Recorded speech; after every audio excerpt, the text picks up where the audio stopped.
Baik Bapak Ibu, Saudara yang dikasihi Tuhan Yesus Kristus, berjumpa kembali dengan renungan sore yang akan diambil dari Lukas 18 ayat yang ke-13 sampai 14. Kiranya Bapak Ibu Saudara semua dalam kondisi yang sehat, dalam kondisi yang bahagia dan sukacita. Namun sebelum kita mulai renungan ini, mari kita berdoa lebih dulu. Tuhan Allah Bapa kami yang bertata dalam kerajaan surga, kami memanjatkan puji syukur dan terima kasih atas penyertaan Tuhan dalam satu hari. Tuhan telah memampukan kami untuk menjalani satu hari penuh dalam kondisi yang sehat dan tak kurang suatu apapun. Sebentar kami akan membaca, Bapa akan merenungkan firman Tuhan. Kiranya Tuhan memberi kemampuan kepada kami untuk dapat memahaminya, dan terlebih lagi memampukan kami untuk memberlakukan dalam kehidupan kami sehari-hari. Dan Bapa, urapi hamba-Mu yang akan menyampaikan kebenaran firman Tuhan, dan jauhkan suara-suara apapun yang akan mengganggu jalannya renungan ini. Di dalam nama Tuhan Yesus, doa ini kami panjatkan dan kami mengucap syukur. Amin. Bapak Ibu Saudara, kita akan membaca Lukas 18 ayat 13 sampai dengan 14 seperti sudah tertulis di sini, yaitu akan saya bacakan bagi Bapak Ibu Saudara semua. Tetapi pemungut cukai itu berdiri jauh-jauh, bahkan ia tidak berani menengadah ke langit, melainkan ia memukul diri dan berkata, "Ya Allah, kasihanilah aku, orang berdosa ini."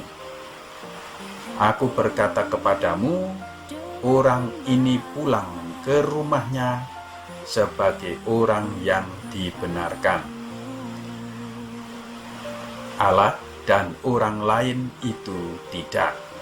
Sebab barang siapa meninggikan diri, ia akan direndahkan, dan barang siapa merendahkan diri, ia akan ditinggikan. Demikian pembacaan Alkitab. Bapak Ibu Saudara, mungkin Bapak Ibu Saudara pernah merasakan tersisihkan atau terpinggirkan, ya. Sebagai contoh, misalkan Bapak sebagai suami misalkan tiba-tiba ketika istrinya salah sedikit langsung pukul, ya, atau langsung dicaci maki dan lain sebagainya. Nah, itu adalah istri berarti tersisihkan, terpinggirkan, atau anak-anak tidak diperhatikan, atau orang tua juga tidak diperhatikan oleh anak-anaknya karena sudah terlalu tua, kemudian tidak produktif lagi, maka tidak diperhatikan. Nah, itu juga merupakan tersisih, terpinggirkan, tidak dianggap, ya, tidak masuk dalam hitungan, atau juga terabaikan dan lain sebagainya. Nah, ini perikop yang akan kita bawa atau kita renungkan bersama-sama adalah tentang seseorang yang terpinggirkan, tersisihkan, atau Tuhan membenarkan orang yang tersisihkan. yang terambil dari Lukas 18, 13 sampai dengan 14. Tadi kita sudah berbicara sedikit tentang apa itu tersisihkan atau terpinggirkan.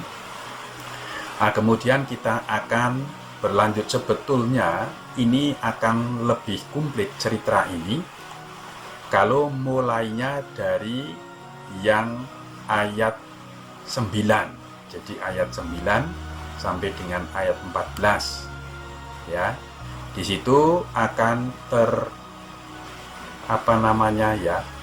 tertulis jelas bahwa itu merupakan perumpamaan yang disampaikan oleh Tuhan Yesus pada waktu itu, ya kan, dengan audien tentu orang Yahudi, orang Farisi, dan juga ada pemungut cukai, dan juga ada murid-muridnya berserta mereka semua di situ.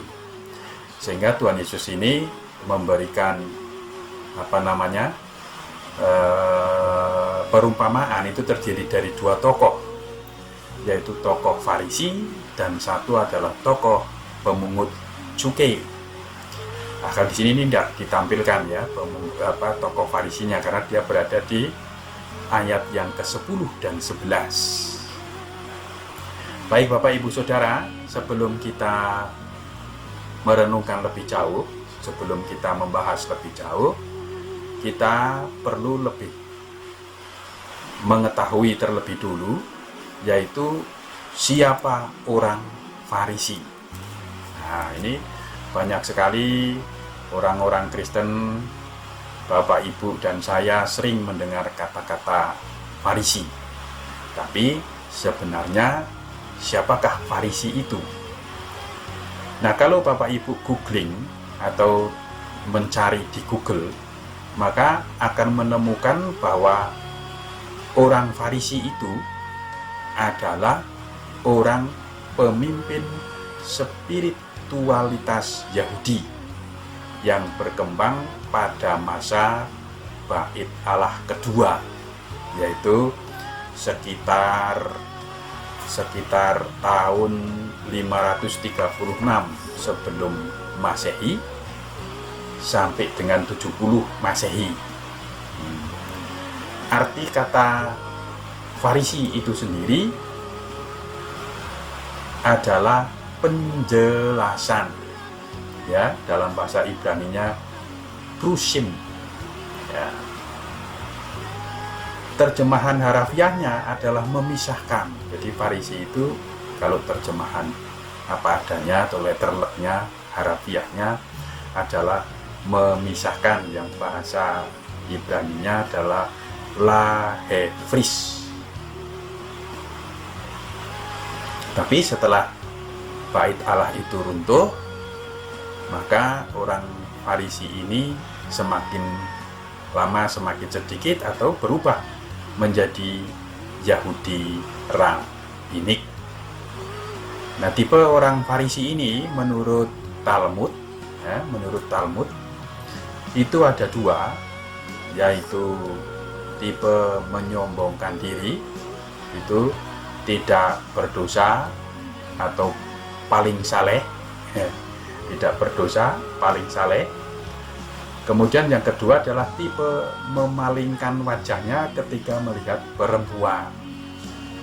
Nah, ini yang tipe yang kedua ini sebetulnya merugikan. Masa kita harus memalingkan dengan perempuan? Bagaimana kita, apakah dengan istri kita palingkan wajahnya? Lah, tentu istri malah tersinggung, ya kan? Dan kapan kita bisa satu rumah kalau sama istrinya harus memalingkan? Atau ketika kita berjabat tangan kemudian ketemu ibu-ibu lalu kita membuang muka, mungkin ya ibu-ibu tersebut akan tersinggung, kan begitu ya. Itu menurut Talmud. Talmud itu apa? Talmud adalah catatan tentang diskusi para nabi yang berkaitan dengan hukum Yahudi, etika, kebiasaan, dan sejarah. Nah, itu Talmud, satu buku yang berisikan tentang catatan diskusi para rabi. Ya, tetapi si Farisi ini adalah hampir sama dengan kita, yang artinya adalah percaya dengan kebangkitan, percaya dengan kematian, percaya dengan malaikat. Bahkan si Farisi ini adalah sangat gigih atau sangat rajin untuk memberlakukan hukum Torah. Mereka mempercayai kitab-kitab Musa atau kitab Torah, yaitu tentu salah satunya adalah hukum 10 perkara ya yang diberikan kepada Musa. Itu mereka rawat baik-baik. Ini model orang Farisi saat itu. Makanya orang Farisi ini sebetulnya adalah orang yang termasuk terpandang atau mumpuni di bidang spiritualitas ya, karena mereka menjaga betul-betul hukum Taurat itu. Nah, kemudian Bapak Ibu Saudara, setelah kita tahu sedikit tentang orang Farisi, kita pernah juga mendengar yang disebut orang Saduki. Nah, jadi ada Farisi, ada Saduki.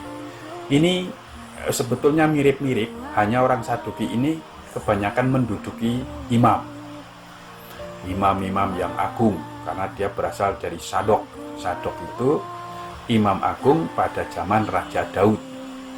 Nah, mereka ini ya orang lebih terpandang lagi karena dia berkedudukan sebagai imam tentu yang mengatur segala sesuatu di tempat-tempat ibadah. Atau bisa juga orang Saduki itu orang biasa tetapi memiliki kekayaan yang luar biasa, sehingga mereka tetap menjadi kalangan yang atas, kalangan yang dekat bangsawan. Itu orang Saduki. Bedanya apa dengan orang Farisi? Orang Saduki itu tidak mengenal adanya kebangkitan. Jadi puncak daripada penyembahan Tuhan adalah di tempat ibadah itu. Jadi tidak ada kelanjutan nanti setelah mati kemudian dibangkitkan, tidak. Tapi kalau orang Farisi tadi masih percaya. Ya, jadi tentu orang Farisi dan orang Saduki ini ya tentu mereka menjaga betul hukum-hukum Tuhan tadi, hukum Taurat tadi. Bahkan orang Saduki itu hanya mempercayai 5 kitab Musa, kitab Torah, yaitu dari Kejadian sampai dengan Ulangan. Itu orang Saduki. Nah, begitu Bapak Ibu kira-kira ya, kita sudah memperoleh gambaran tentang orang Farisi, orang Saduki. Nah, kemudian yang ketiga adalah orang fasik. Nah, orang fasik ini berbeda dengan Farisi maupun Saduki, tetapi sebagian sifatnya mendekati Farisi. Yaitu apa? Yaitu orang tersebut tidak mengakui kalau dirinya berdosa. Orang tidak beriman, atau dia mengakui keberadaan Tuhan, tetapi tidak melakukan kehendaknya.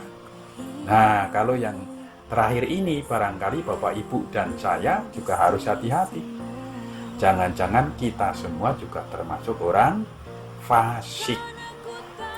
Contohnya, Bapak Ibu percaya kepada Tuhan, Bapak Ibu dan saya percaya kepada Tuhan, tetapi suatu saat misalkan bertengkar dengan saudaranya, atau bertengkar dengan anaknya, atau bertengkar dengan suami, dengan istri, dan lain sebagainya, tetapi tidak mau memaafkan, tidak mau saling memaafkan. Nah, kalau tidak mau saling memaafkan, berarti kan sama saja tidak melakukan kehendak Allah.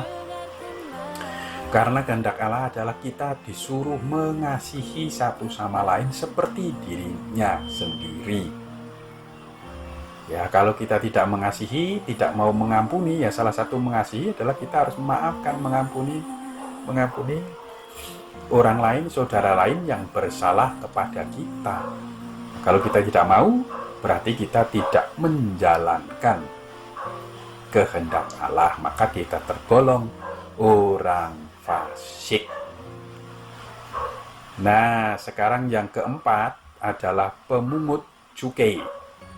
Jadi di bacaan ini sebetulnya orang Saduki dan orang fasik tidak muncul kata-kata itu di bacaan Lukas ini. Tetapi karena itu sering kita dengar, ya kita pengen tahu sedikit apa artinya Saduki, apa artinya fasik. Nah, kemudian yang muncul di sini adalah pemungut cukai. Nah, orang pemungut cukai itu tugasnya adalah memungut cukai, memungut pajak dari rakyat Yahudi yang kemudian disetor kepada kekaisaran Romawi. Tapi modelnya zaman itu adalah lelang. Artinya misalkan daerah A itu ditaksir bisa menghasilkan pajak sekian. Lalu ditawarkan kepada orang, siapa yang mau menjadi penarik pajak di daerah A itu, diberikan ke Romawi sekian. Nah, sisanya boleh diambil sendiri. Nah, oleh sebab itu para pemungut cukai ini kadang-kadang mengambilnya melebihi, misalkan pajak hanya 1.000, lalu bisa menarik 1.500.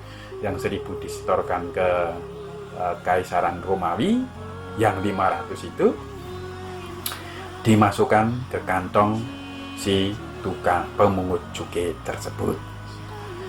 Nah, sehingga pemungut cukai ini dianggap masyarakat Yahudi adalah orang yang berdosa, orang yang menyengsarakan rakyat, orang yang mengkhianati rakyat karena dia bersekongkol dengan, karena dia bekerja sama dengan pemerintah penjajah, yaitu waktu itu adalah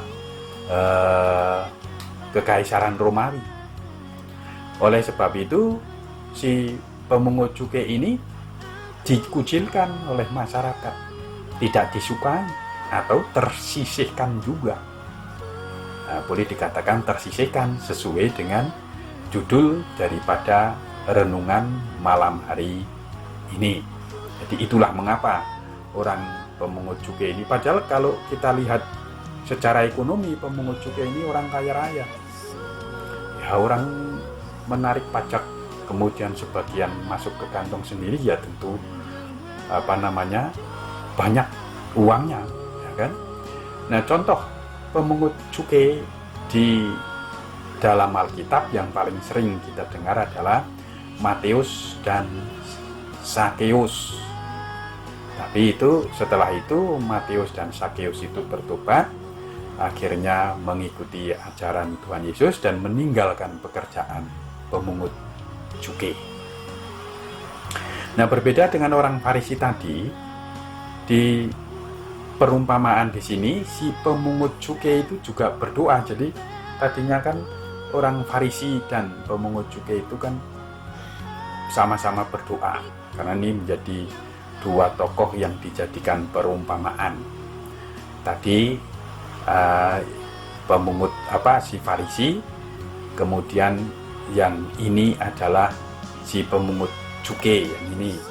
Tapi kalau yang Farisi itu dijelaskan pada Lukas 18 ayat yang ke-10 sampai dengan 10 sampai dengan yang ke-11 itu orang Farisi. Kita buka ya, coba bisa muncul apa tidak di sini. Kita ketik Lukas 18 ya, ayat mana ya, enggak mau ya, ini 10 sampai dengan 11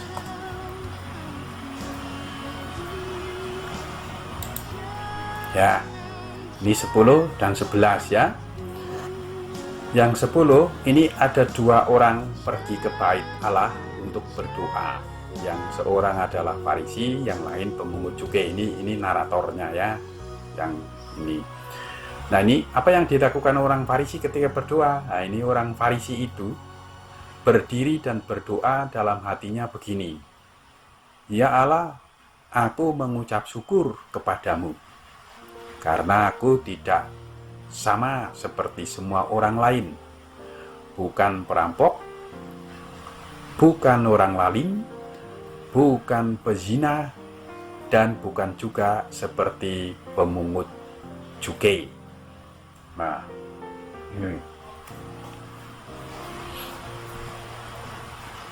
ini ya. Kemudian kita lanjut dengan yang seharusnya sampai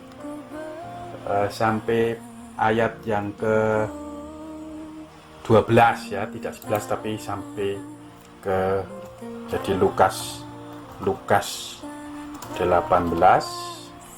ayatnya yang 11 sampai dengan 12. Ini yang orang Farisi ya.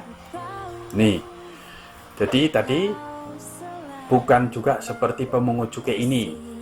Aku berpuasa 2 kali seminggu. Aku memberikan 1/10 dari segala penghasilanku.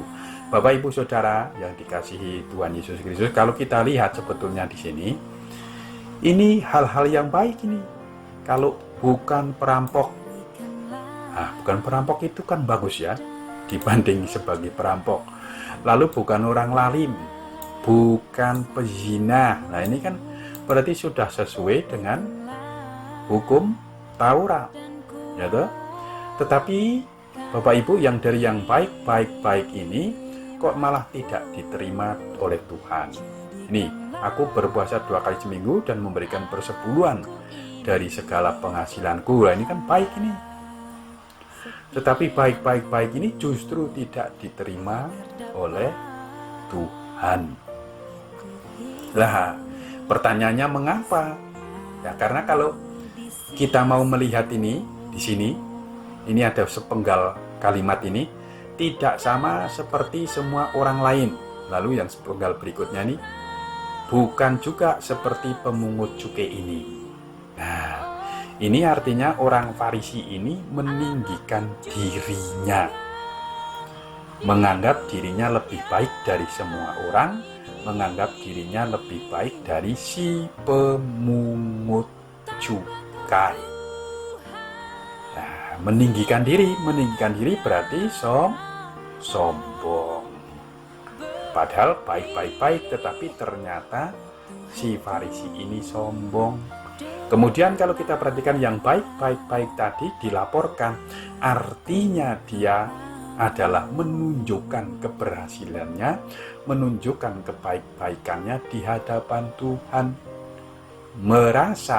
Artinya merasa tidak punya salah, artinya tidak berdosa, juga berarti sombong.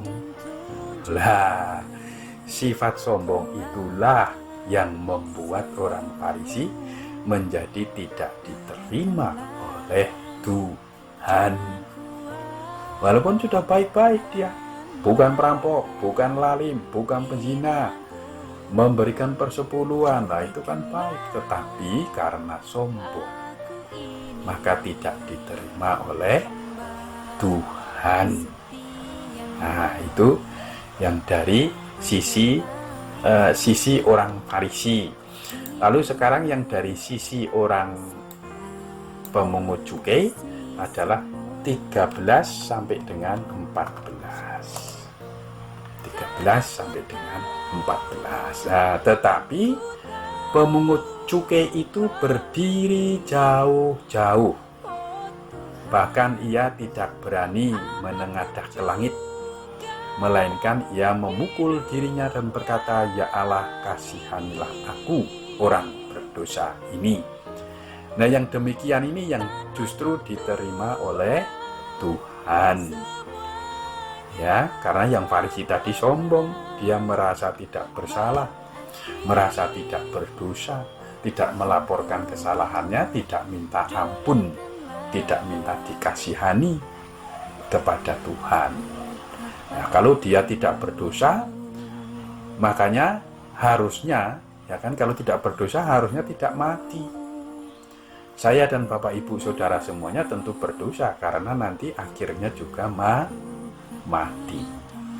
Oleh sebab itulah, kalau orang itu mengaku tidak berdosa, berarti sombong. Nah, ini yang menarik dari yang si tukang cukai ini, ya, pemungut cukai ini, dia tidak berani menengadah ke langit, artinya dia menghormati Tuhan. Dia menundukkan kepalanya,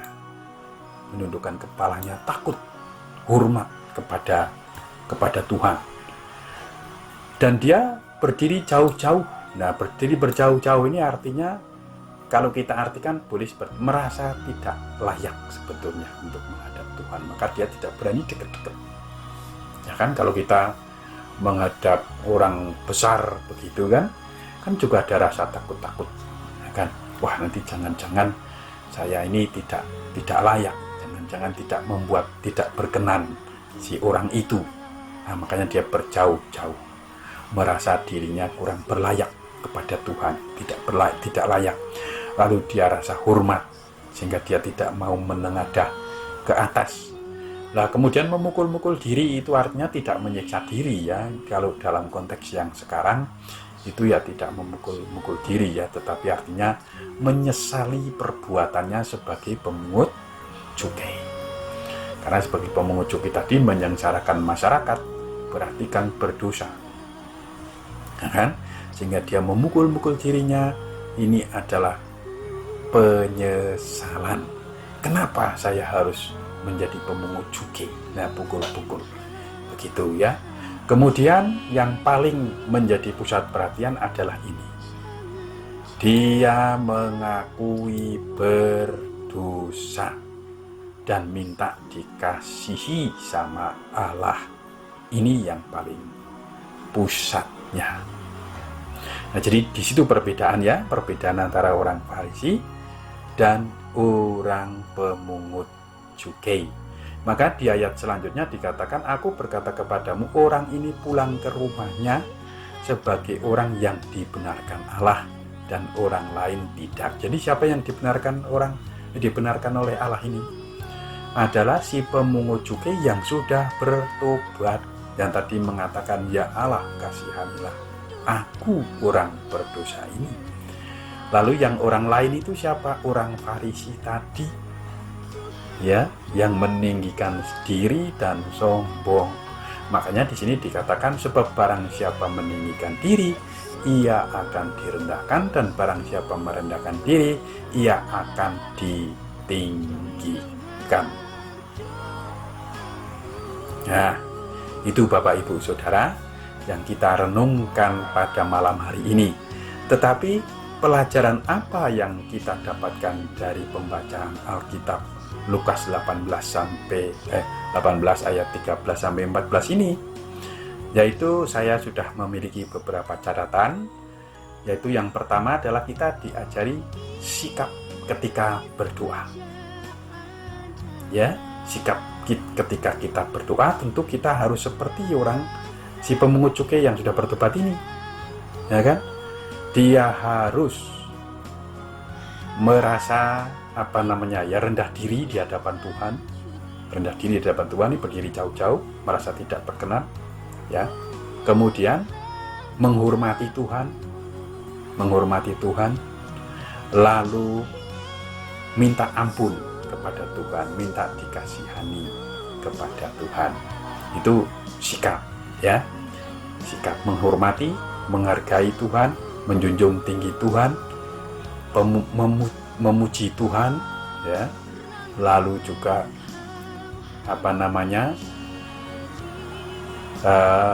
merendahkan diri kepada Tuhan, itu yang berdiri jauh-jauh tadi. Itu yang pertama, sikap. Yang kedua, Bapak Ibu Saudara, adalah harus jujur. Nah, ketika berdoa itu kita harus jujur. Kalau dalam hati A ya harus dikatakan A, yang dikatakan B ya dalam hati harus B, karena kita menipu orang lain memang bisa, tapi kalau menipu Tuhan Menipu Allah itu tidak bisa, Bapak Ibu, justru akan ketahuan dan malah berdosa. Harus jujur. Kalau orang Farisi tadi tidak jujur. Kenapa tidak jujur? Karena hanya melaporkan hal yang baik-baik saja. Tidak mungkin manusia di dunia ini tidak melakukan kesalahan. Tidak mungkin manusia di dunia ini tidak mungkin tidak berdosa. Itulah ketidakjujuran si orang Farisi. Dia tidak mau mengakui pernah bersalah, pernah dosa. Nah, kemudian yang ketiga adalah ketika berdoa itu mengharapkan kehadiran Tuhan untuk menolong kita, untuk membebaskan kita, untuk membantu kita terlepas dari keinginan-keinginan dosa. Itu yang ketiga ya.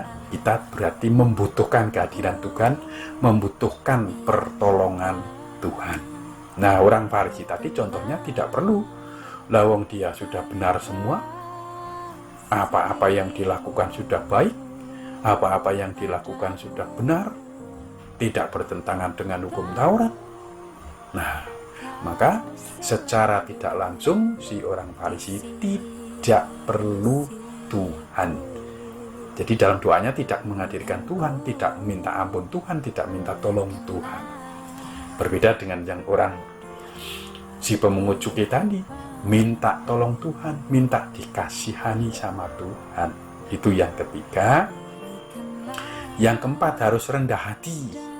Ya, rendah hati ini di hadapan Tuhan harus betul-betul merendahkan hati dan merendahkan diri. Hati kita tidak boleh sombong, tidak boleh congkak di hadapan Tuhan. Hati kita harus dilembutkan, ya, tidak boleh sombong. Itu yang keempat.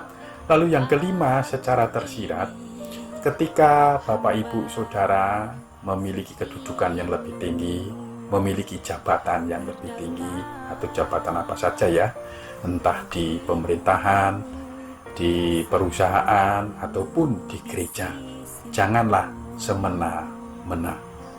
Karena kalau kita karena jabatan dan kedudukan dan apapun, pangkat dan apapun itu hanyalah titipan dari Tuhan, hanya sementara saja, dan Tuhan sewaktu-waktu bisa mengambilnya. Sebagai contoh di sini orang pemungut cukai tadi, ketika dia sebagai tukang penagih pajak, dia akan semena-mena.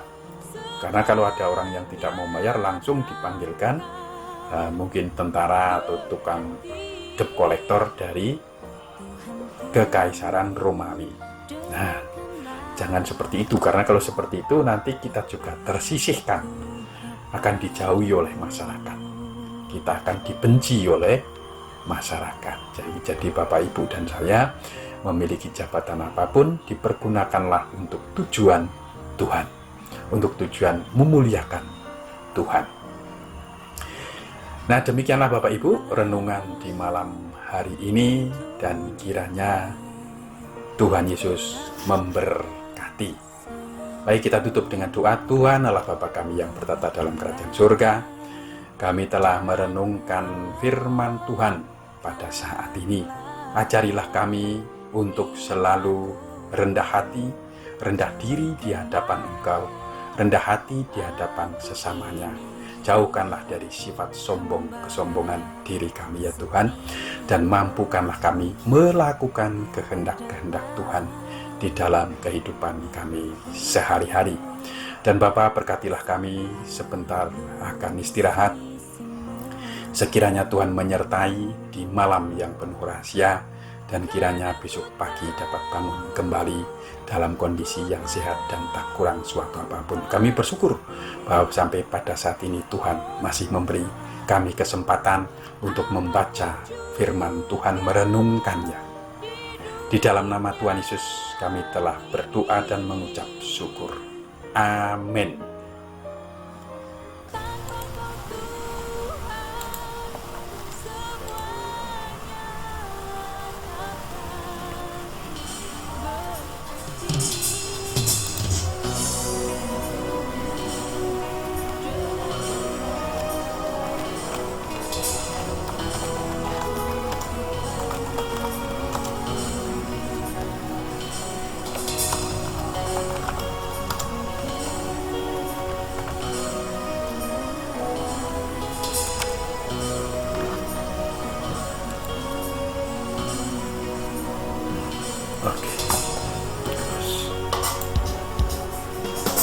Tak usah ku takut, Allah menjagaku.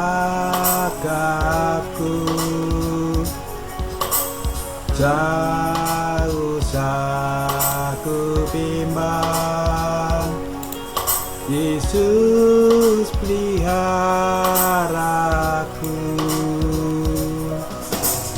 Tak usah ku susah, Roh Kudus hiburku.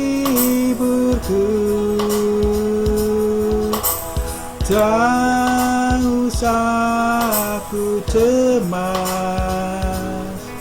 Dia memberkatiku.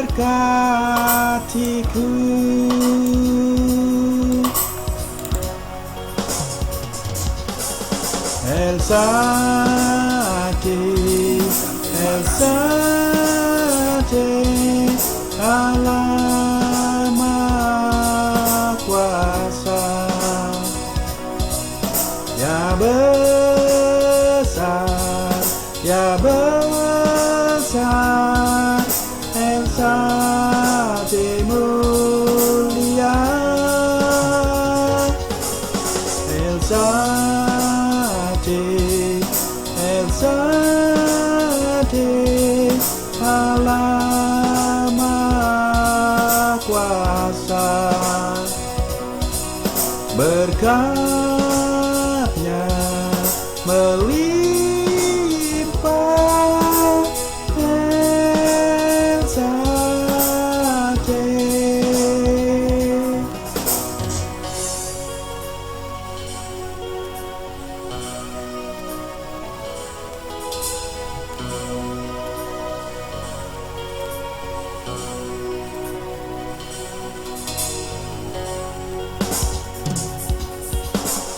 Tak usah ku takut, Allah menjagaku.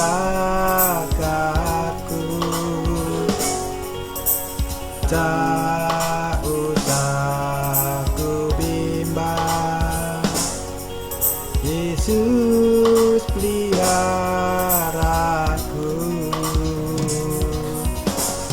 Tak usah ku susah, Roh Kudus hiburku. Tak usah ku cemas, Dia memberkatiku.